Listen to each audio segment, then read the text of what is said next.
अस्सलामुअलैकुम दोस्तों, welcome to मियां भाई news. BJP corporator Akula Shrivani ने चंद्रायन गुट्टा एमएलए अकबरुद्दीन ओवैसी के खिलाफ कंप्लेंट दर्ज की है। हाल ही में अकबरुद्दीन ओवैसी ने महाराष्ट्र में 15 मिनट का जिक्र किया था। उसी बयान को लेकर इन्होंने हैदराबाद में कंप्लेंट दर्ज की है। आखिर ये पूरा मामला क्या है, डिटेल्स में बात करेंगे। वीडियो शुरू करने से पहले आप सभी से रिक्वेस्ट है कि हमारे चैनल को सब्सक्राइब कर लीजिए।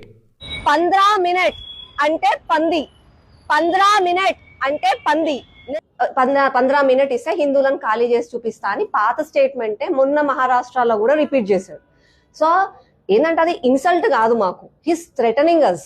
నేను ఇలా ఎందుకు అంటున్నా అంటే అక్బరుద్దీన్ ఓవైసీ రీసెంట్ గా మహారాష్ట్రకి ప్రచారానికి పోయినప్పుడు అతను ఏం అభివృద్ధి చేసిండు. तो ये मामला शुरू होता है संक्रांति से। संक्रांति के दिन अकुला श्रीवानी ने पतंग उड़ाते हुए एक वीडियो बनाया। वीडियो में इसने कहा कि एआईएमआईएम का जो इलेक्शन सिंबल पतंग है वो हिंदू फेस्टिवल से जुड़ा हुआ है, इसीलिए एआईएमआईएम को अपना इलेक्शन सिंबल चेंज करना चाहिए। साथ ही इसने एआईएमआईएम पर डेवलपमेंट के मामले में भी सवाल उठाया और तनकीद की कि शहर में काफ़ी जगहों पर बुनियादी मसाइल अभी तक हल नहीं हो पा रहे हैं। घर में सिंबल रहा तो रहता ना, घर में सिंबल नहीं है तो उन पतंग के पीछे पड़े हुए। अब मैं क्या बोलूं, आपका क्या जवाब दे सकता हूं मैं। एमआईएम की घमंड को और उनकी करप्टेड सियासत को इस बार हम खींच के काट देंगे। जैसे हम भोगी और संक्रांति में हमारे घर के जो पुराने और बेकार चीज को आग में फेंक देते हैं, वैसे ही इस बार हैदराबाद की बेकार पार्टी एमआईएम को भी वैसे ही फेंक लेना है। एक तरफ देखा जाए तो बीजेपी के कॉर्पोरेटर अकुला श्रीवानी के बयान भड़काऊ दिख रहे हैं, ना कि असदुद्दीन ओवैसी या अकबरुद्दीन ओवैसी के। अब इनके इस वीडियो के बाद अननोन शख्स ने इनको कॉल किया और इनसे पूछा कि आप गौशा महल के बारे में क्यों बात नहीं करती, जबकि वहां गंदा पानी बहता रहता है और लोग रोजाना परेशानी झेलते हैं। कॉल करने वाले ने यह भी कहा कि अगर आप डेवलपमेंट की बात कर रही हो तो फिर आपको उन इलाकों के मसाइल पर भी बात करनी चाहिए जहां आवाम को ज्यादा तकलीफ होती है। इस बात पर अकुला श्रीवानी को गुस्सा आ गया और वो नाराज हो गई। तू पागल कुत्ता का था, तो आप पागल बातें कर रहे मुसलमानों के खिलाफ। मुसलमानों के खिलाफ मैंने कुछ भी एक बात भी गलत बात नहीं कहा। I am not against Islam. I am not against इस्लाम। आपको कहाँ से सुनाई दिया? की फोटो आप अकबर ओवैसी की फोटो किस पे बता रही? अकबर ओवैसी एक एमआईएम पार्टी का MIM party. I am from BJP. आप जो अकबर ओवैसी की फोटो बताए ना मैडम, पहले आपके एमएलए राजा सिंह की फोटो देख लो, उससे बदतर। पहले आप ये जो बात कर रहे हो ना, तुम पहले लिमिट में रह के बात करो। तो कॉल करने वाले का सवाल जायज है। जब भी थोड़ा बहुत पानी पड़ जाता तो गौशा महल का हाल कुछ इस तरीके से हो जाता, हर तरफ से गंदा पानी बहते रहता। और जब बीआरएस के लीडर गए कल, तो सुबह का वीडियो अगर जो लोग नहीं देखे उनको बता दूं कि बीआरएस के एक लीडर है आनंद कुमार गौड़ बोल के, वो काफ़ी सालों से गौशा महल में ही रहते और लोगों के मसाइल को हल भी करते। जैसे इन्हें कॉल आई कि हमारे घर के सामने से गंदा पानी बह रहा, तो ये प्रॉब्लम सॉल्व करने के लिए गौशा महल के बेगम बाजार गए थे। तभी बीजेपी के कुछ कॉर्पोरेटर और राजा सिंह के चाहने वालों ने इनके ऊपर हमला कर दिया। उसके बाद ये पुलिस स्टेशन के बाहर आकर एहतजाज भी करे और मीडिया से बात करते हुए जिन लोगों ने हमला किया उन लोगों के नाम तक इन्होंने ले लिया। तो बीजेपी की कॉर्पोरेटर बात ऐसा कर रही है जैसे गौशा महल जापान बन गया है और ओल्ड सिटी जैसे का वैसा है। लेकिन एक और हैरानी की बात यहाँ पर यह है कि अननोन पर्सन जो कॉल करके इनसे सवाल कर रहा है उसके ऊपर इनको कंप्लेन करना था, लेकिन इन्होंने सीधा एआईएमआईएम के एमएलए अकबरुद्दीन ओवैसी के खिलाफ कंप्लेन कर दिए। कंप्लेन के अंदर क्या लिखा हुआ है, पुलिस वालों को क्या कंप्लेन दी, वो भी मैं अभी स्क्रीन के ऊपर आपको बता देता हूँ। तो यहाँ पर लास्ट में आप फोकस कीजिए। Further I would like to launch a complain against Chandrayangutta MLA Akbaruddin Owaisi for repeatedly making provocative 15-minute statement recently during local body election in Maharashtra. He again made a such a statement which indirectly incite hatred, disturb communal harmony and hurt the religious sentiment of the Hindu community. I strongly request you to register a case, take a strict legal action against him so that such a statement are not repeated in the future and to prevent further damage to communal peace. Akbaruddin Owaisi Maharashtra में जाके जो 15 minute के बारे में बात करे, महाराष्ट्र के पूरे लोगों को समझ में आ गया उन्होंने किस बारे में बात करे, चाहे वो हिंदू रहो, मुसलमान रहो, क्रिश्चियन रहो या ईसाई रहो,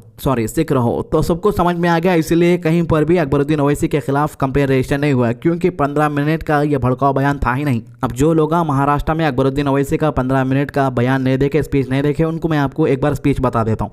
15 तारीख 15 से रिश्ता टूटता ही नहीं है। 15 को आसमान में सिर्फ पतंग पतंग पतंग पतंग पतंग पतंग पतंग रहेगी। नारे तकबीर, नारे तकबीर।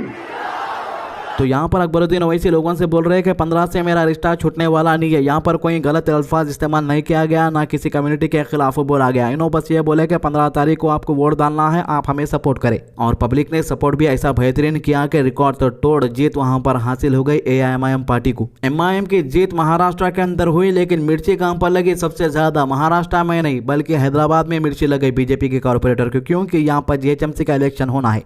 तो कई लोगों का मानना है कि ये छोटे से बात को जानबूझ के गलत रंग दिया जा रहा है, क्योंकि जब इलेक्शन का माहौल बनता है तो पुराने क्लिप और पुराने स्टेटमेंट को निकाल कर उनको नए तरीके से पेश किया जाता है, ताकि आवाम के जज्बात भड़काए जा सके और एक नया मुद्दा खड़ा किया जा सके। हैदराबाद में GHMC इलेक्शन जल्द होने वाले हैं और इसी वजह से बीजेपी इस बात को एक बड़ा इशू बनाने की कोशिश कर रही, ताकि इलेक्शन के वक्त पॉलिटिकल फायदा उठाया जा सके। इस पूरे मामले में कुछ लोग ये भी कह रहे हैं कि अगर अकुला श्रीवाणी को वाकई पब्लिक इशू और डेवलपमेंट की फिक्र होती तो फिर उनको सबसे पहले उन मसाइल पर फोकस करना चाहिए था जो लोगों की डेली लाइफ को अफेक्ट करते हैं, जैसे गंदा पानी, ड्रेनेज का प्रॉब्लम, रोड की हालत और बेसिक फैसिलिटीज का ना होना। लेकिन जब एक अननोन कॉल आई तो इस पर नाराजगी हुई। कॉल पर बंदा इनको यही बोल रहा है कि आप बात करते कि सुबह उठते कि अकबरुद्दीन ओवैसी की फोटो बता दे रहे, असदुद्दीन ओवैसी की फोटो बता दे रहे, ओल्ड सिटी के अंदर क्या हुआ बल्कि बोल रहे, जबकि खुद के एरिया के अंदर क्या चल रहा सबको मालूम है। गंदा पानी बह रहा हर गली में, जबकि शुरू भी इनोज करे पतंग उड़ा लेते हुए, और पतंग उड़ा लेते हुए कई बातें ऐसा बोल दिया जिसके बारे में इनको होश भी नहीं होगा, जिसका क्लिप आप अभी देखें।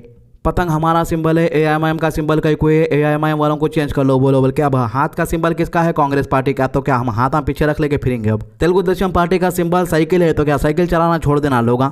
एक पार्टी का सिंबल चिराग है, एक पार्टी का सिंबल क्रिकेट का बैट है, एक पार्टी का सिंबल गैस का स्टोव हो, क्या ये सब चीज़ें इस्तेमाल करना छोड़ देना जो अपोजिशन पार्टीज के है? भाई कम से कम एक बेसिक समझ तो रहना, क्या बात कर रहे हैं। इनको जो है लोग वहाँ पर के कॉर्पोरेटर बनाए, कभी भी इन्होंने पब्लिक का काम करते हुए नहीं देखे गए, पतंग उड़ाते हुए 10 बार देखे गए। और संक्रांति के दिन हवा भी ज़्यादा नहीं थी, मगरिब के अजान से ठीक पहले 5 मिनट पहले हवा तेज शुरू हो गई थी। अच्छा हुआ ना वो टाइम पे पतंग नहीं उड़ाने, तोड़ के चल जाते थे साथ में। तो इसके अलावा इसकी सहेली बोल रही है कि फोन करके हमारी सहेली को तंग कर दे रहे, और अकबरुद्दीन ओवैसी इससे पहले भैंसा के अंदर 15 मिनट का बयान दे के आए थे, और उसके बाद वहाँ पर क्या हुआ सबको मालूम है। तो इन्हें बोल रही है कि तुम लोग हमारे कुछ भी बोलने से पहले, हमारे मजहब के खिलाफ कुछ भी बोलने से पहले सोच समझ के बात करो, जबकि यहाँ पर मामला मजहब का है भी नहीं, जानबूझ के इन्हों जो है मजहब को बीच में ला रही जैसा दिख रहा। तो ये एक छोटा सा पॉलिटिकल मामला है, इसको भी ये लोग किस तरीके से रिलीजन को बीच में ला रहे, किस तरीके से जानबूझ के भड़काऊ बयान दे रहे। आइए देखो ये क्लिप। ఈ 15 మినిట్ అని ఒక మాట ఒకసారి బైన్సాలో చెప్పొచ్చిరు, తర్వాత ఏం జరిగిందో అందరికి యావత్ హిందూ సమాజానికి యావత్ ప్రపంచానికి మొత్తం తెలిసింది.